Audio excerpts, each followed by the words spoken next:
Of the Bengals Beat podcast presented by Freestore Foodbank. This month, we will be bringing you a podcast a week with all of your coverage of what's going on at training camp in the preseason. And of course, during the season, we will get to all of our game recaps, previews, all of that good stuff. But we're going to start with training camp so far today. And I thought it would be good to break down the first week of training camp in a more simplified way. And there's so many storylines to talk about. I really just wanted to focus on the 5 things that have really caught my eye so far in camp.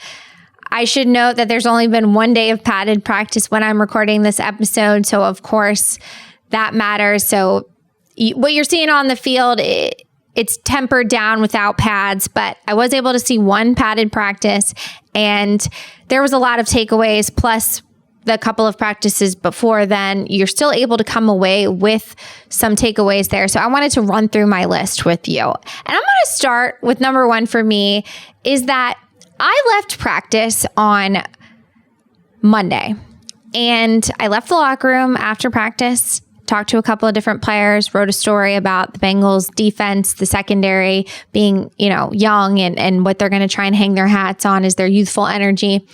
And I thought to myself, now that the Shamar Stewart stuff is taken care of and, we got our interview with him out of the way after he signed his contract, we got through the first practice where we're filming everything, we're trying to watch him.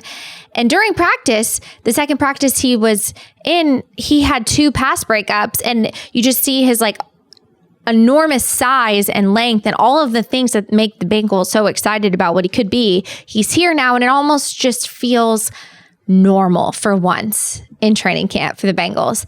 And it has not felt like that in the last couple of years. There's no hat watching. We're not charting every single day if Jamar Chase is practicing or not, if he's there, if he's in a backwards hat. We're not seeing, if T. Higgins is only taking a couple of snaps because he's trying to dial it back because he doesn't want to get hurt because, his situation with the Bengals. The last couple of years have just been full of training camp drama. And a lot of it pertains to contracts and it happens everywhere. But in Cincinnati, it has really felt like it has just been year after year. And it's been taxing to try and take it all in, but then still be able to focus on, the other players on the team, the other storylines that, you want to talk about. And that just really stood out to me Monday because it just felt normal. There was practice went seamless. Obviously, they had to move inside because of the thunderstorms, and we talked about that. But it just feels like everybody is on the same page and clicking at this point in the season. And I think that Bengals fans should be excited about that because we've talked so much about the need for faster starts in the month of September. And a big step in the right direction to making that happen is to have the good vibes that the Bengals do at training camp. Yes, Trey Hendrickson not being there is noteworthy, but I will say that it's not as noteworthy as some of the other training camp storylines that have happened in the last couple of years pertaining to star players and contract drama. Joe Burrow is also healthy and he's not coming back from an injury where they have to make sure that they're monitoring his reps so they don't overdo it with him. Everything just feels right in Cincinnati. Fingers crossed, no injuries happen to star players, of course, but it was just something that I wanted to talk about because it's noteworthy. Things are going well at training camp so far, and I feel like the vibes are really good. And so I wanted to start with that because it's been a couple years since I've been able to say, wow, training camp feels normal. So that is where I'm going to start my list with, and just the fact that the Bengals training camp, the vibes are good. Good vibes, people. All right, so the second thing that's really caught my eye, and of course, not having a lot of padded practices, it's a little bit hard to tell, but there has been one player that I just haven't been able to take my eyes off of on the practice field, and that is Chase Brown. We've seen what he can do. Last year was really the year that he came onto the scene. He was healthy. He showed kind of the explosive weapon he can be for the Bengals offense. But this year, it just seems like it is all clicking for him better than it ever has. And I think that Chase Brown is about to explode, not just for the Bengals, but in the NFL. I think he has the chance to be an absolute stud in the NFL. And we haven't seen much from how they plan to use him in the passing game, but from what we've been able to see with the run game, of course, with the new offensive line coach, Scott Peters, he's probably going to infuse some new run scheme in there with new wrinkles for Chase. He looks so explosive, and he's just a player that when he has the ball in his hands, you can't help but just watch, because he can just, make a play out of nothing. And he's in and out of his cuts. The Bengals are creating good holes for him. He's just a player that I think at this time last year, you thought he could be good, but you just didn't really know.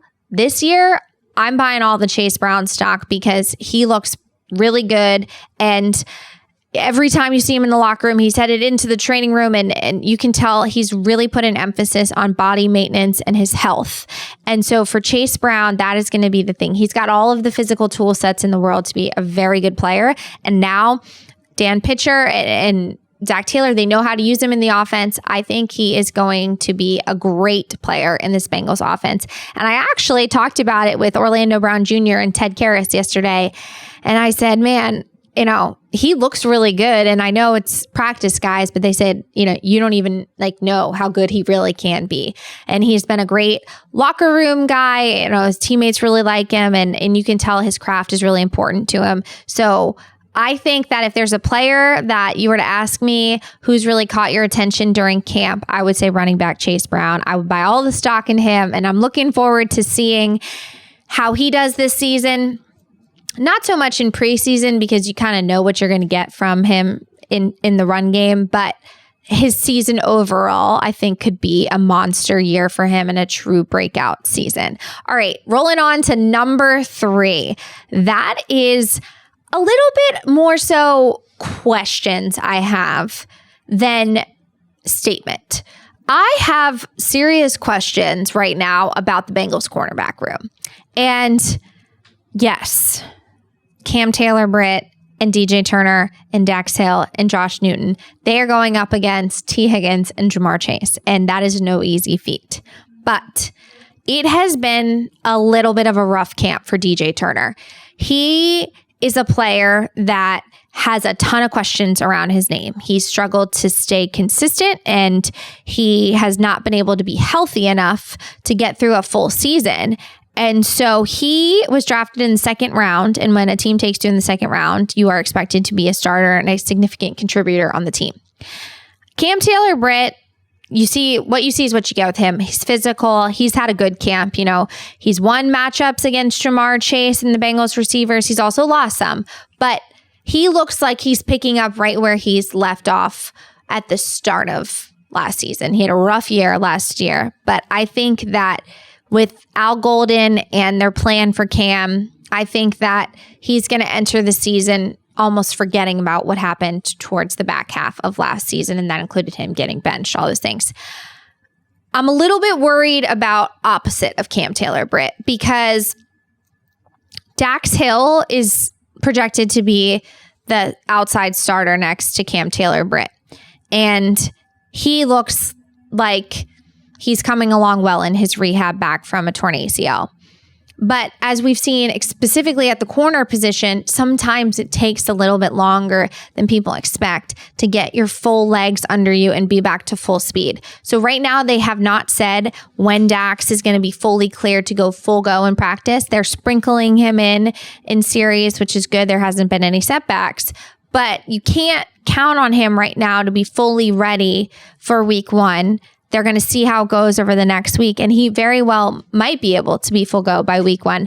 But if DJ Turner is the starter opposite of Cam Taylor-Britt, I haven't quite seen enough from him in camp to feel really solid about that being the answer for the Bengals. And I'm looking forward to seeing how he plays in the preseason and how he does over these next couple of weeks. I also understand his matchup against Jamar Chase is a really challenging matchup. But I had a chance to talk to Bengals cornerbacks coach Chuck Burks yesterday, and he said consistency is the biggest thing that they need to see from DJ Turner. And he had a rough day at practice a couple of days ago, and what they're looking to see from him is just a better return after a rough play or a lost matchup. They want to see him rebound and be able to dominate the next play. And to his credit, there have been plays where Jamar Chase or another Bengals receiver beats him, and then the next play he wins. But it's just been a little bit too shaky for my liking right now, opposite of Cam Taylor-Britt. There's still time for DJ Turner to kind of settle in. It's first week of camp. People are still kind of working their way back into shape. But I have some questions about CB2 right now with DJ Turner. If and when Dax Hill comes back and he is the player you saw him before he tore his ACL, they should have a pretty good corner room. But that CB2 role right now for me is a little bit of a question mark. Let's go to a positive. Amarius Mims. I don't think we talk about how good Amarius Mims is. He flew so under the radar last year, starting at right tackle for the Bengals. And obviously, expectations were incredibly high for him coming into the NFL just because of the player he was at Georgia and the physical makeup. But this year, it just looks like it all is just gelling for him. Last year, he was dealing with a training camp injury, and I had a really great conversation with him. I encourage listeners and people watching this video to go check it out on Cincinnati.com. Amarius talked about the impact training camp had on him and being able to win a starting job. And he said he spent so much time with Orlando Brown Jr. and Alex Kappa learning the playbook and asking questions, because he said not knowing where you're supposed to be and what you're supposed to be doing in the NFL as an offensive lineman is almost as bad as giving up a sack. And that quote really resonated with me because it just shows how seriously he took his job in trying to learn and be the best player that he can be. And you've really honed in on some of these matchups against Shamar Stewart, of course, and then you're watching Myles Murphy and Osai versus him. He just looks like he is ready to become the Bengals anchor at right tackle and, like a perennial Pro Bowler here. He's made of the right stuff. All he cares about is football. And I think that he is going to be a really dominant player in Cincinnati for a long time. And he looks like he's having a great training camp so far. So I wanted to make sure I pointed that one out.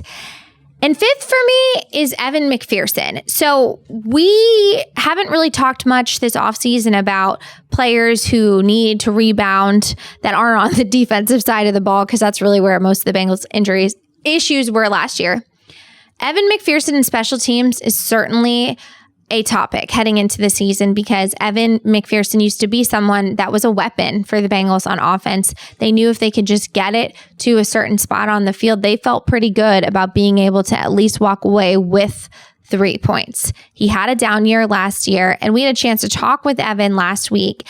And the conversation was really interesting. Again, I have a story up on it on Cincinnati.com about Evan basically being really forthcoming and saying, I am going back to the way I used to be when I learned how to kick. He said he tried to make some tweaks to his mechanics and the way he was kicking the ball after his first season in the NFL, and it ended up just sending him backwards. So this past offseason, he really honed in on getting back to the basics with what makes him the most comfortable when he's kicking.